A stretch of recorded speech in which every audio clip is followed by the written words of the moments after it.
You might have noticed I looked off to my side. I was literally texting with Stan Van Gundy right before the show started today, talking about one of our stories in odds and ends. Marina Mabrey, who went off for, 53 points last night? And he happened to be on the game, and it was literally the only game he's calling this season on Prime Video. It's a crazy story. We'll get into it a little later on in odds and ends as she tied a WNBA all-time record that two other players had scored 53 points in one game. We'll tell you who those are later in the show. Also joining us, Tino Patino, our NASCAR enthusiast, SiriusXM NASCAR radio handicapper, also on Tubi. We'll get his thoughts on this weekend's race in Sonoma. Will Shane Van Gisbergen get back on the winning track? We'll wait and see. Also be joined by Robert Lital, who's been off for a few weeks. He will come back to the show and hang out with us. There are so many stories that I want to pick his brain on, including one that kind of involves me. We'll get to that coming up a little later on. But we start things out as we always do on this Friday edition of the show. It's time for the big story. And it's presented by the Daily Wrap, the Sports Wrap with Jason Page newsletter, available on Substack. All you got to do is scan the QR code. You got your phone in your hand. Everybody does. Scan the QR code right there and go and subscribe to the Daily Wrap. It's our newsletter. It's available Monday through Friday. It comes out early each afternoon. We're covering the top story or stories of the day in that newsletter. Sound really smart when you talk to your friends about some of the big stories in sports by reading the Daily Wrap, the Substack newsletter from Sports Wrap with Jason Page. All right, we now know the wait is over. Serena Williams will take on 20-year-old Maya Joint. I don't know. In her opening round match at Wimbledon on the singles side of things. She's also teaming up with Venus in doubles. Look, I thought the best thing that could happen to her is the draw that she has, because she's going to get to ease into this thing. Now, look, who knows? Maybe Maya Joint comes out, plays the match of her life, and beats Serena Williams. We don't know what Serena we're getting. Let's just face it. We don't know what version of Serena we're getting. She's 44 years old. She hasn't played in a competitive singles match in 4 years. She's played a couple of doubles matches. Who knows? She may come out, be totally flat, and get run out of the building in her opening match, which will probably be on center court, I would think. But anyway, I mean, you're going to have Serena Williams out there playing against Maya Joint. And then her second round opponent, if she gets past Joint, potentially, is not, a big name. She wouldn't face a big name until the third round, which would be a huge step up in class. If she advances to the third round, guess who she gets? Time's up. Iga Swiatek. Last year's Wimbledon winner. The one who double bageled, I believe, Amanda Anisimova last year. Good luck with that. That might be where the fairy tale ends. I think of the line from Cinderella Man when Max Baer goes over to Cinderella Man. And he goes over to James Braddock and he goes, people die in fairy tales all the time. That might be where this story ends for Serena Williams. But who knows? Again, she gets a couple of matches to sort of work her way into form and get herself comfortable in a place where she has experienced nothing but success.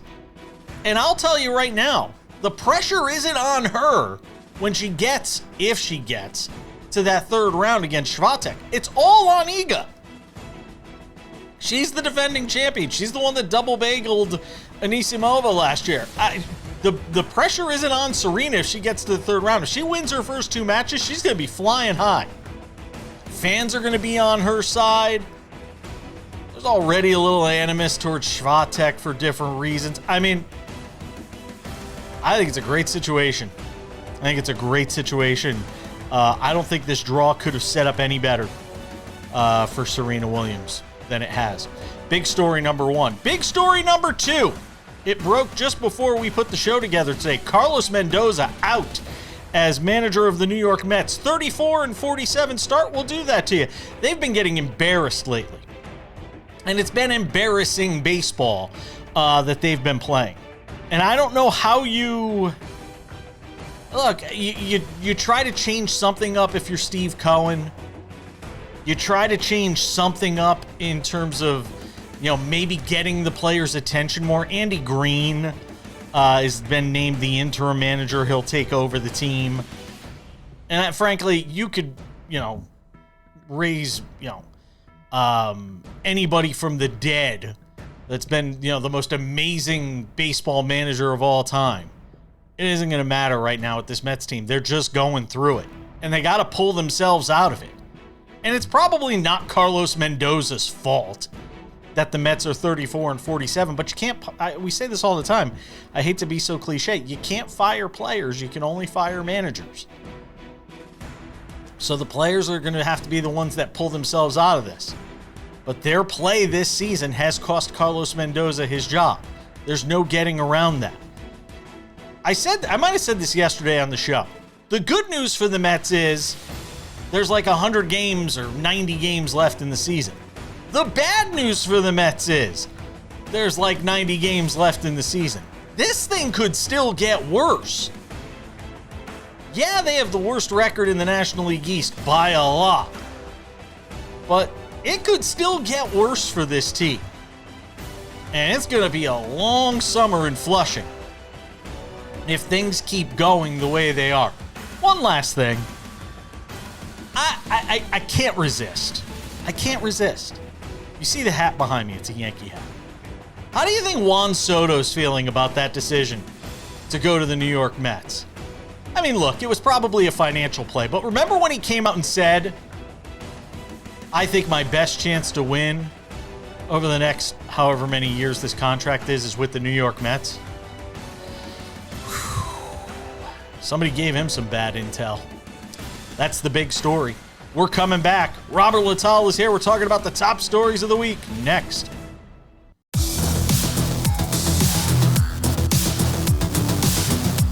Welcome back to the show.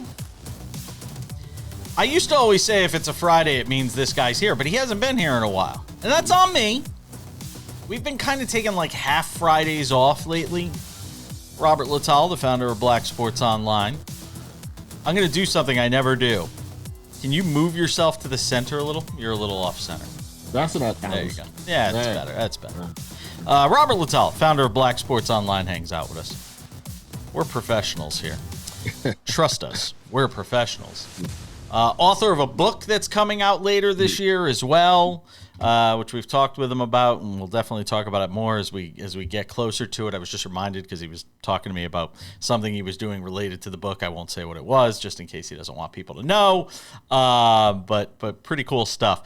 Robert Littal hanging out with us on the show to talk about some of the top. There's so much news going on right now. I said I got to get Robert on. I can't take a half day off. We're in it to win it today. Start with Serena Williams. The draw for Wimbledon came out today, and frankly, I think she did well. She's got I don't want to say she has a glide path to the third round, but she's got two very winnable matches to begin with for a wild card entry into this tournament. Not that it was done intentionally, because it literally is the luck of the draw, but she got a very favorable first couple of matches. Just like the NBA draft, I don't believe in the luck of the draw. I believe that they saw Serena Williams was going to be, a wild card and was like, listen, we maybe can't get into the semifinals. I mean, that'd be great if we could, but we need to get her at least, over the weekend, so we can get people watching, because, she's like the Tiger Woods of, women's, tennis. Her and her sister really, kind of changed the way of a whole demographic that would watch tennis, and a lot of people that probably haven't watched Wimbledon in a very long time will be watching because of her. So the longer that she's in, the better it's going to be. What is your realistic expectations for her, given how long it's been since she's played singles? You have to win 7 matches to win Wimbledon. And I know she's a fierce and ferocious competitor. I know that she's also dropped weight, which, we don't ever talk about women and their weight. In this context, you have to, because at the very end of her playing days, she was big. And I don't mean big in a fat way, but she's a large, big-boned, muscular woman. I think she's got a better chance to succeed at her current weight. We've seen her doing the Roe commercials. Her husband's got a stake in that company. So what is your realistic expectation for her? First, don't you ever say big bone again. You'll get in trouble, okay? Don't you say big bone. Shay Muscular, don't you say big bone. But yeah, like I said, I think if she wins one match, that's a victory. One match. I think, just from a nostalgic standpoint, I think that would be cool. Expecting her to win, 2, 3, 4 matches, like you said, would be spectacular. But she hasn't played, I don't believe, 5, 6 years competitively. At least her sister, has been out there every once in a while playing doubles and things like that. I think she may have, more success, doing doubles, but to jump right back in the singles, one match, if they can get it on center court or get it on a big court where she can kind of get that, and then she can kind of see how she feels and how she really wants to go, because I do think if she really wanted to and she really puts in the work, maybe by the U.S. Open, we could have a little bit, a longer expectation. 2022 U.S. Open was her last. So 4 years was her last competitive singles match. So we'll see. She gets Iga Swiatek in the third round, last year's winner. And we saw what she did to, I believe, Amanda Anisimova. I think she double bageled her. So if we get to the third round, that will certainly be interesting to see. But I said this before, if I'm Aryna Sabalenka, if I'm Swiatek, if I'm Coco Gauff, I don't want to see her in my side of the draw. She's going to be a fan favorite. People are going to be going nuts every time she plays a good point. I don't want to be playing against her if I'm any of those players. Boomer Esiason. I got to talk about Boomer. And he is literally Boomer in every definition of the word. His latest pet peeve was the way Caitlin Clark is being treated by the WNBA. We all saw this weird play last night. I think it was last night where she got kind of her throat held down. She hurt herself, hurt her back or whatever. She's getting banged around still in a year where the WNBA is supposed to be calling it tighter, Robert, and having it be less physical. She is still getting banged around. Now there's all this conversation. You have conservatives and Republicans out there saying she should go play in Europe. They're going to lose their cash cow. Boomers out there saying she's getting it because she's a straight white woman. What's your perspective on not just the way she's being treated, but the reaction to the way the perception of her being treated? Well, since the last time we talked, I haven't, told you this. I've literally decided to bow out of a WNBA social discord on social media. Yeah, I just do not discuss it. I do not discuss Caitlin Clark. I do not discuss Angel Reese, Angel Wilson. I don't get into any of those debates and discussion because we've literally lost the plot.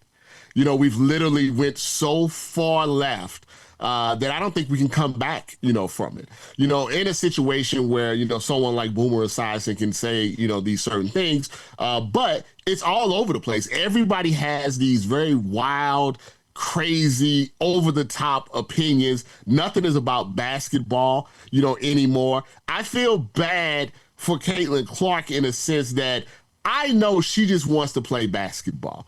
And I know she doesn't particularly care about the way that the basketball is being played, the physical style of it. She complains just the same way Luka complains, or the same way LeBron would complain, or the same way that SGA would complain. It's no real different than the men's basketball, except it's the WNBA and nobody knows how to cover it properly. I saw Miss Thompson do something much worse, I thought, to Angel Reese, almost like a clothesline. Yeah. That really could have seriously hurt her. And, it got some discussion, but it doesn't get the same type of lens as far as the discussion. And it's like, no matter what you say, what side you on, it's like a lose-lose situation, because there's going to be a subset of individuals that use these players as a conduit for basically hate engagement of an entire race. All races, basically. And it's just very difficult to have a regular conversation about basketball right now in the WNBA. And I feel bad for the players. I feel bad for the league. I feel bad for us who watched before Caitlin Clark and Angel Reese. It's so toxic right now. Yeah. I don't even know, what to do about it. Robert Littall is hanging out with us. We're going to do another segment, at least one more segment with him, because I got a whole bunch of more topics that I want to get into with him as we continue on this Friday edition of Sports Wrap. Don't go anywhere.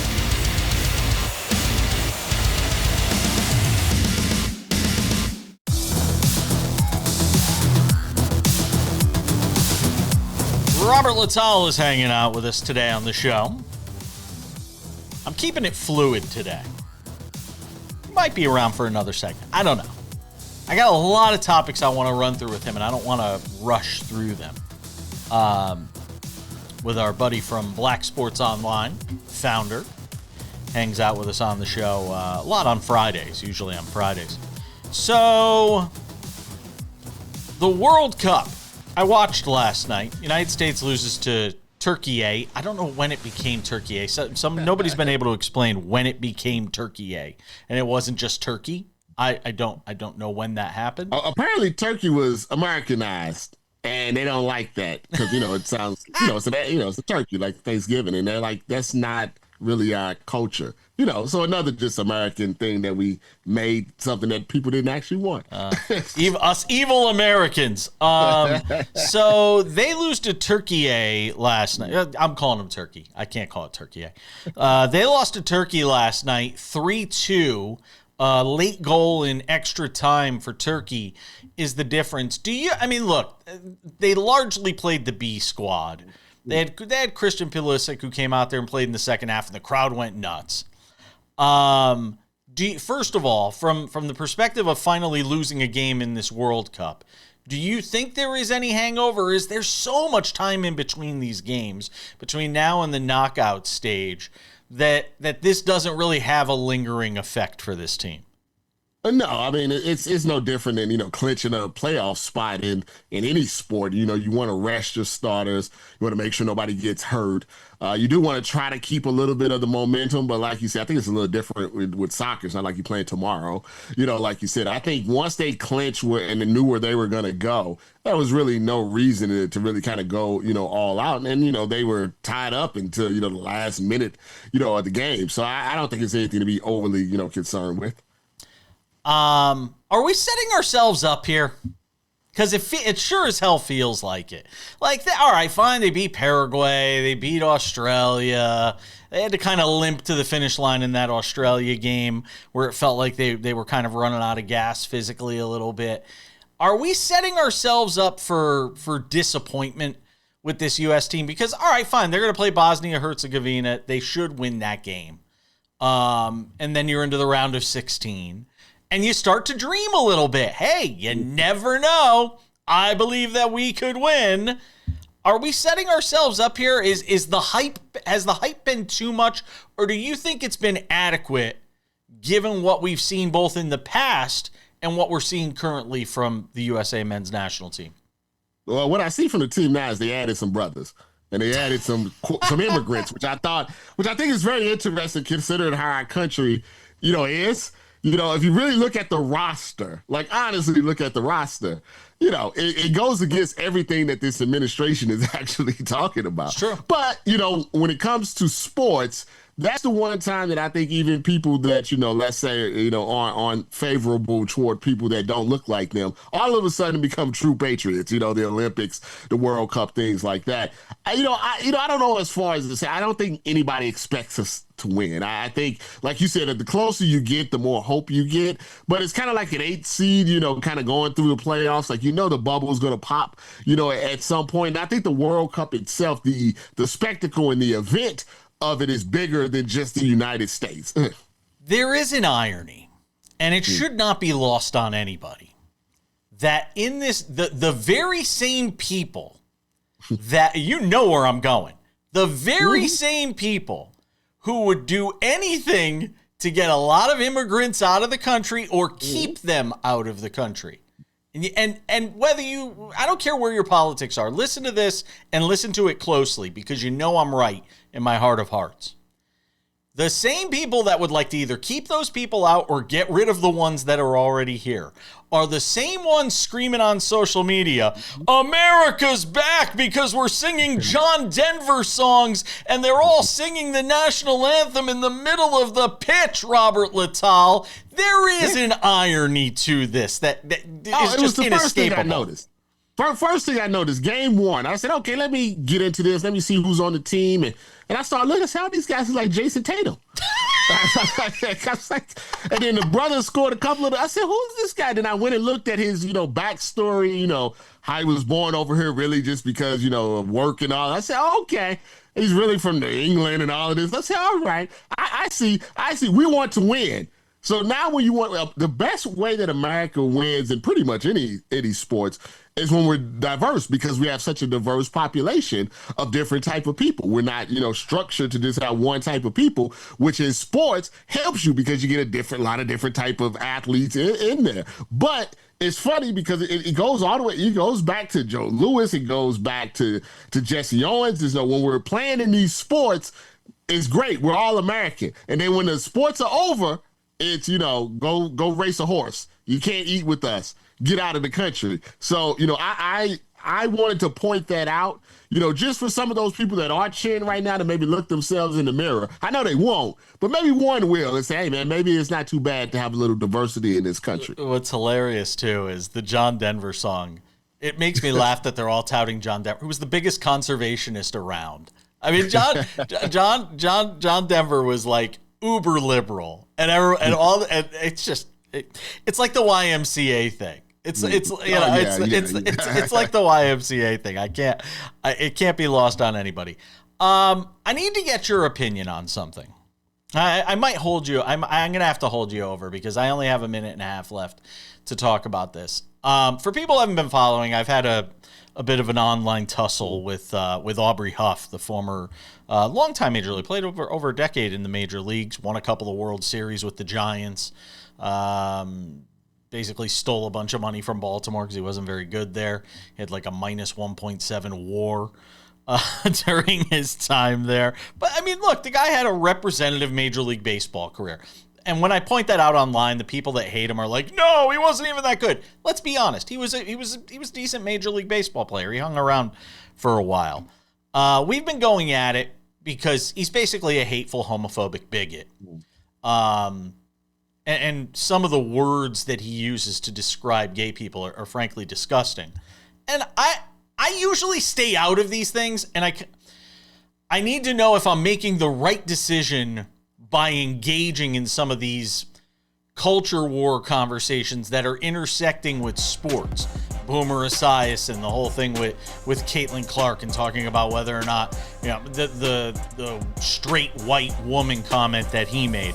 Aubrey Huff and what he said about the San Francisco Giants, the gay pride night and everything that sort of transpired from there. So I want to get Robert Littal's opinion on this as somebody who covers the media. And we often talk about Stephen A. Smith, and I feel like I've kind of fallen into that trap. We'll get to that next.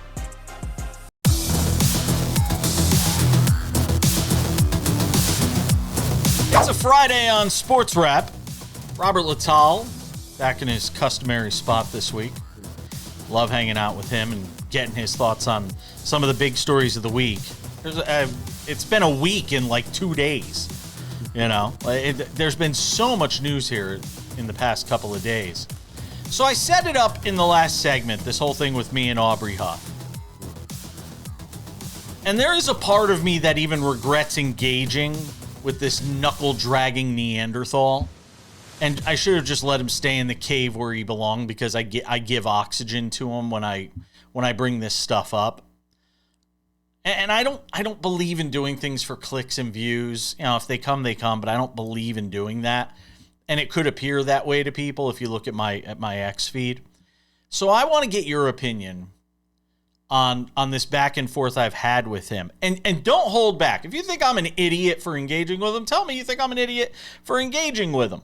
I am curious to kind of know where you stand as it relates to getting involved in that sort of thing. I think it's, first off, I think as we get older on social media, we have to realize that there are individuals that aren't happy with who they are. Okay. I feel like there's two types of individuals that you're dealing with here. Like you're either dealing with the individual that is miserable and has to use social media to garner attention because they're not getting attention, anywhere else in life. You can say that's maybe a troll or someone that's not as high profile or something of that nature. I say, but then you have what I like to call the actor. And what I mean by the actor is they have used Trump and this administration to enrich themselves because they're able to say these horrible things, to say these crazy things, to say these over-the-top things, and actually profit from it. I take that like what happened at the White House, for example, and what we were talking about what happened with Ariel Helwani, right? If I went at the White House and called everybody the N-word and just went off, I probably would get, canceled, right?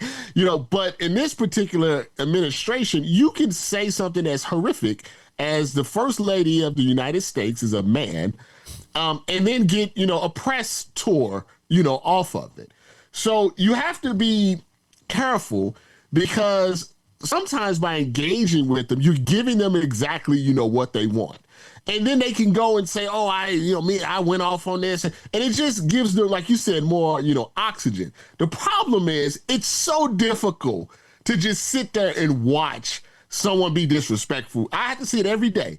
People disrespectful to their race, calling black people monkeys, and all. I see it in almost everything it is sports related. That's really crazy. It doesn't matter. It could be this. It could be something as simple as, let's say, LeBron is thinking about where he's going with free agency.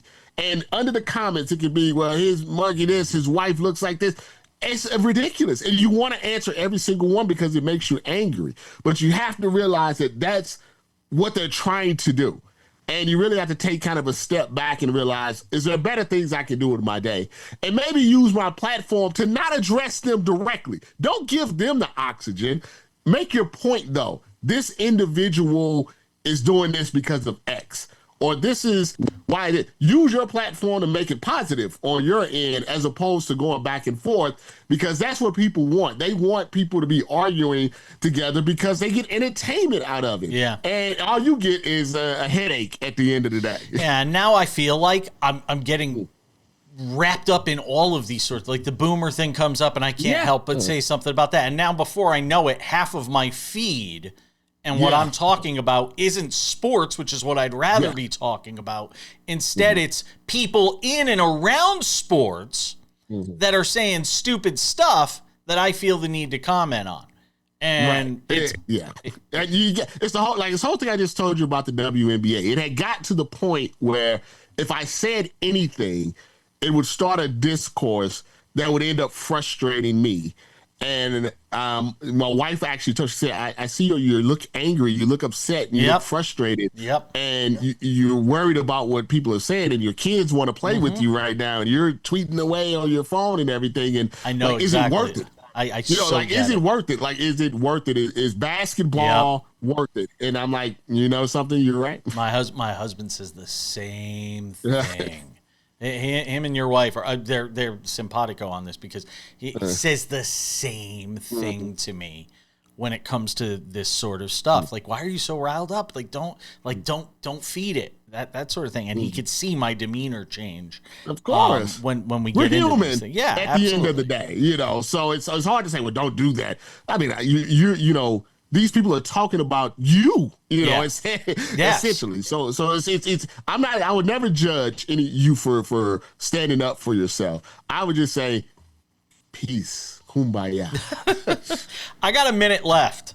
Giannis goes to Miami. I don't think it makes him a title contender. They still have more to do to get to that point. I think it might put him on the fringe of the top 4 in the East. What did you think when you saw Giannis dealt from Milwaukee to Miami? Old and injury prone. Trades of superstar. I'm just saying, trades of superstars after 30 that are coming off injuries to make super teams. have not worked, very well. If you get them in their prime, 25, 26, like your Kevin Durant's to the Warriors, your LeBron's to Miami, that's different. When you start getting the Kevin Garnett's to the Nets, the KD's to the Rockets, the older they are, it just doesn't seem to work. Now, maybe all of a sudden, Miami, that weather makes him healthy. But right now, I think they need to make some more moves to be a title contender, like you said. Yeah, I agree with that. And it'll be interesting to see what happens with Jaylen Brown. That's going to be another story to follow throughout this offseason as well. Robert Littal is the founder of Black Sports Online. Check him out there. As good as he is here, he's even better there. I appreciate you, my friend. Thanks for hanging out with us. All right, have a good one. Kumbaya. Peace. Inner peace. I'm going to try.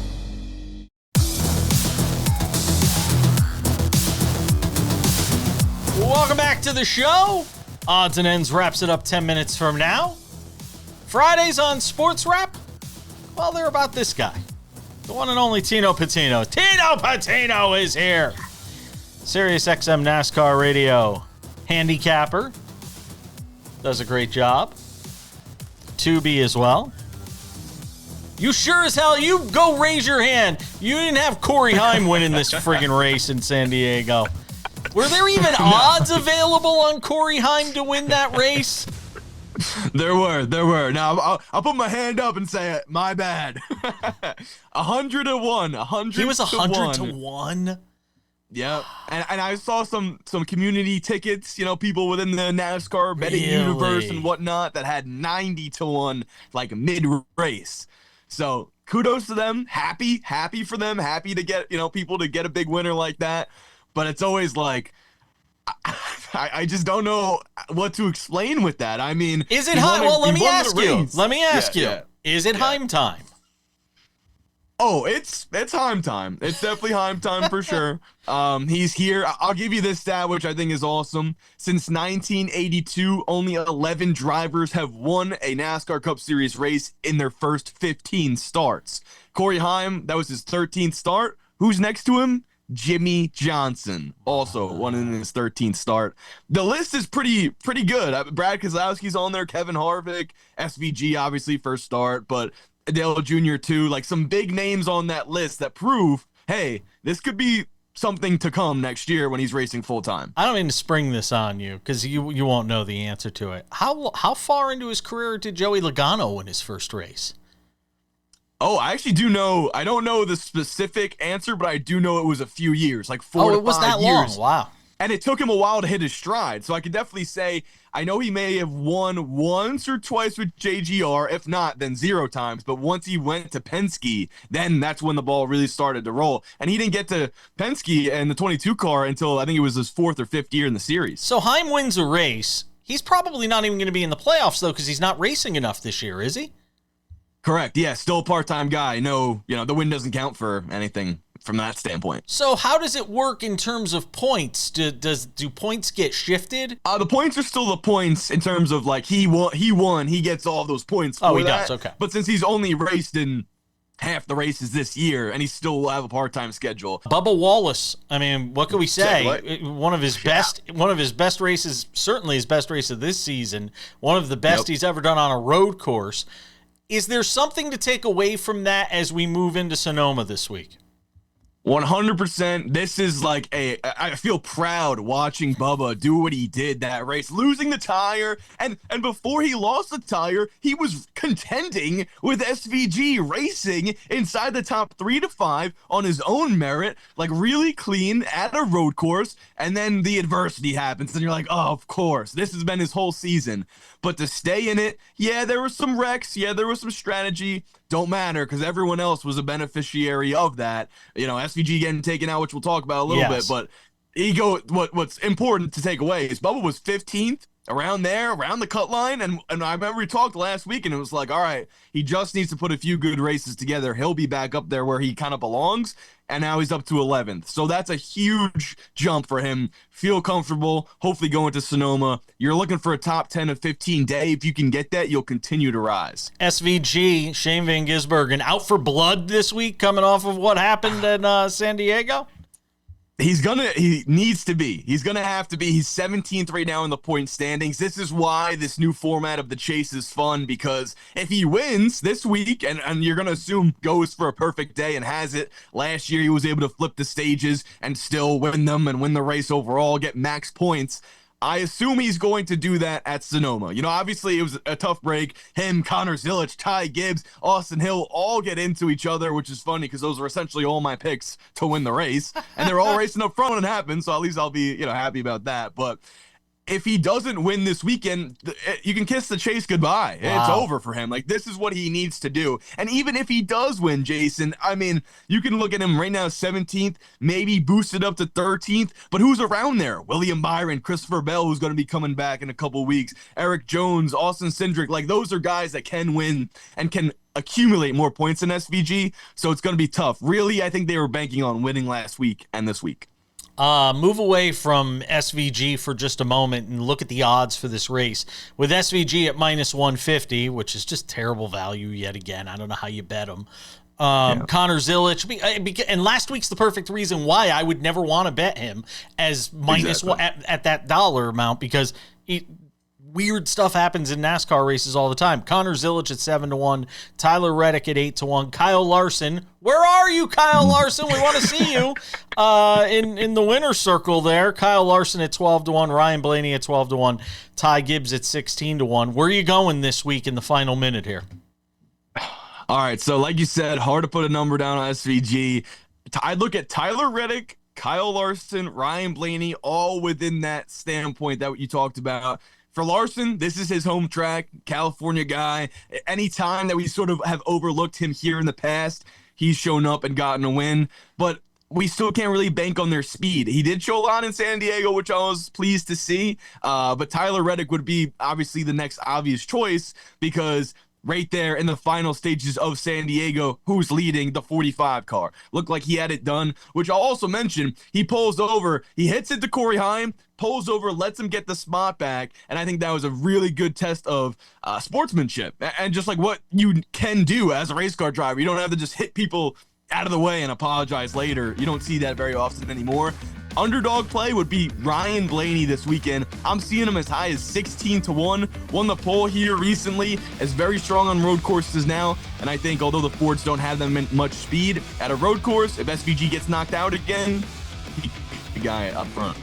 Tino Patino, catch him, SiriusXM NASCAR Radio, also on Tubi over the weekend. Always appreciate you, my friend. Have a wonderful weekend. Enjoy the racing. We'll talk down the line. Just about time to put the wraps on this baby for another week. Before we do, some reminders. The Sports Wrap with Jason Page Weekend Edition is available on many of these same affiliates. Sports Wrap Weekends, 30 minutes. It's fantastic.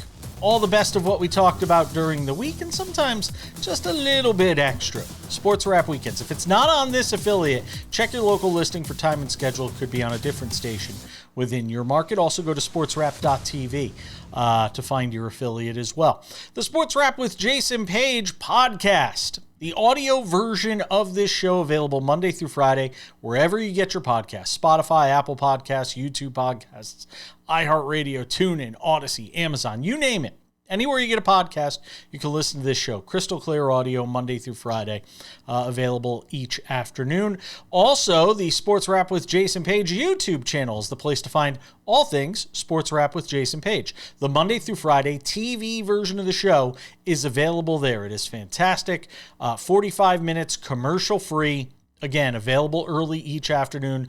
Also at the Sports Wrap with Jason Page YouTube channel, you can find extended conversations, Sports Wrap Originals, Sports Wrap Shorts. These are 1 to 3 minute long vertical videos meant for people on the go. News breaks, we jump in on there a lot of times. Big game happens, we'll jump in on there. If I've just got something to say, I just can't wait until we get back on the air, I'm there. Sports Wrap Shorts available on our YouTube channel. They're also available on our TikTok, Sports Wrap Jason Page, and on Instagram by the same name, Sports Wrap Jason Page.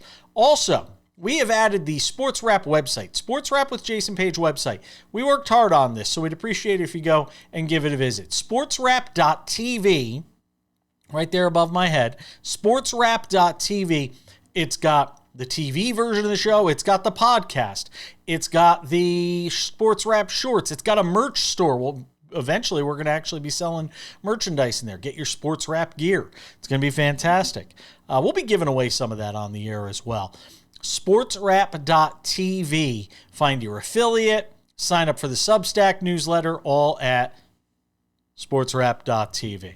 All right, without any further delay on this Friday edition of the show, it's time for some odds and ends. Odds and ends, Marina Mabrey with a game for the ages last night. She was 19 of 28 shooting. She was 9 of 18 from 3. She scored 53 points in a Toronto tempo drubbing of the LA Sparks. Big win for Toronto, the expansion team. She broke her previous career high of 39, which she also had earlier this month against the Connecticut Sun, soon to be a franchise in Houston. So congratulations to Marina Mabrey. The 9 threes, by the way, tied an all-time record in the WNBA for a single game. The 53 points makes her one of 3 players to do that, which is the highest scoring mark in a single game in WNBA history. 53 points. It ties Liz Cambridge, I guess her name was. And I didn't know this, so I apologize. Played for Dallas. Did it in 2018. She had 53. And Asia Wilson had 53 for the Las Vegas Aces back in 2023. Now, if you told me Asia Wilson had 53 in a game, I'd go, okay. I didn't know Marina Mabrey was such a scorer, but apparently she is. And I was joking earlier in the show, our friend Stan Van Gundy was lucky enough to be on the call for this game last night, so kudos to him. He did one game in the WNBA this year, and it happens to be a record breaker with Marina Mabrey scoring 53 for Sandy Brondello's club. Can I say this about Sandy Brondello, the head coach of Toronto?